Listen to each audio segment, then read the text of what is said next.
Nice to see you. As well. I saw you in American Psycho 5 years ago. Stop I met you at the I'm stage so door. glad you have that t-shirt I on. literally, as soon as I got confirmed, I was like, I'm finding that shirt, I'm wearing That it. is sick. Right? Did you enjoy the show? Yeah, I saw it twice.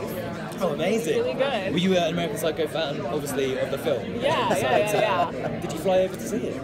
No, I was already in town. I was like, I gotta go. Great, yeah. How did you get tickets? It was hard to get tickets. Just go in the morning. Got the morning queue, yeah. sure. So how much, for this new show that you're doing, how much did you get to create your own fresh character, since obviously most of the time Thomas Wayne is not a character that you get to learn about. He's just there and then he's not. Yeah. I think it's a collaborative process with Bruno. Obviously, he wrote the pilot and responsible for writing the rest of it. So I was responding to what's on the page, but he really has free reign, I think. We know the end point of where he ends up dead, obviously.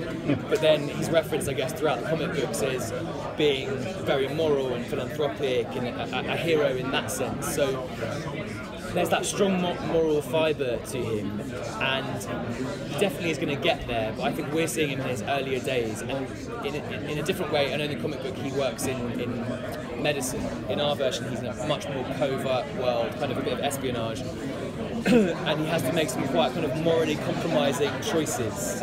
He's given some tasks and various things to do which he finds very difficult, because he has this quite kind of upright moral backbone, I guess. So we're going to get to see him struggle with that. But yeah, in terms of fleshing the character out, it really is. Bruno gives you a very strong idea of what he wants on the page, and then you can fill in a few blanks, but he's there as part of our process to talk us through, and we'll have a little conversation at the side of set where we give you loads of magic, and you're like, oh great. But the look and feel of him was really exciting. In an early audition, they started talking about Cary Grant and how they wanted him to feel like this 1950s film star, very much fish out of water, a Hollywood film star plonked into a very like gritty London. And I was like, great, I can go back and watch all those films and be specific about the accent, and all of the costumes as well were really fun. So it was a nice period to study and be part of. I'm obsessed with that period in the 1960s as well. Like, one of my favourite TV shows is Mad Men, and so it felt like inhabiting that world was a bit of a dream come true at times. You were making reference to the original 60s Avengers. So right. A little bit of that. Yeah, definitely, yeah. The fighting style in the series is a little more modern than what we would have expected for the time. Right.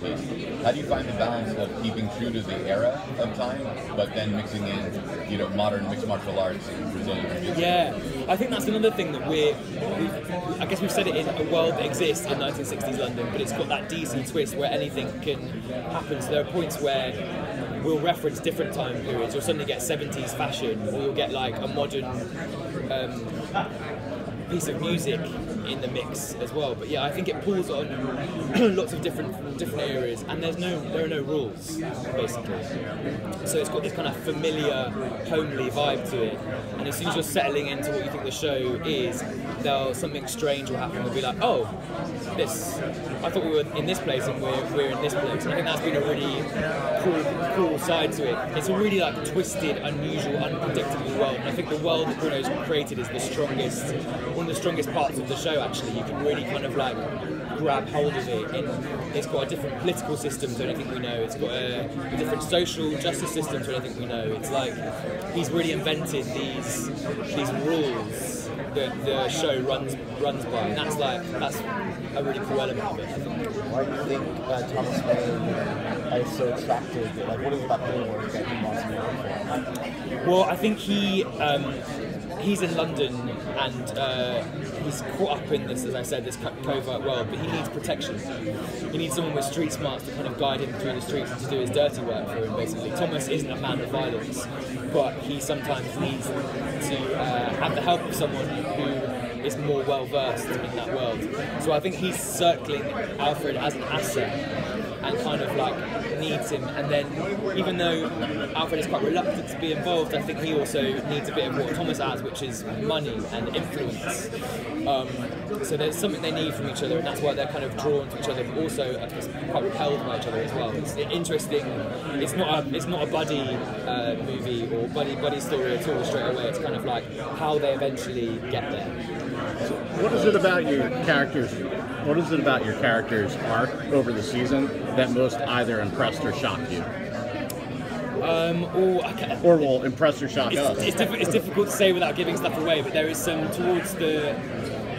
He has to make some shocking choices, and there are some unexpected things that kind of like, how can I put it, burst out of him, basically, which is a bit of a tease. It sounds like Aliens, where Well, we'll see. Joining the DC universe, especially like the comic characters, since it's Batman's birthday this year. Yeah, really excited. I think it's something that like. When I've said, when people have been like, "Oh, what are you working at the moment?" and I've been I'm playing Thomas Wayne. It's a character that everyone knows, so everyone's instantly like, "Oh my god, that's So it's just been really. At times you've been like, "Oh, it could feel intimidating," but it doesn't because we're doing something that's before the canon. So it's not like people are going to be judging it, going, "That's not Thomas Wayne," or but just excited basically. It's been great. Thank you very much. We met at the See you. stage door.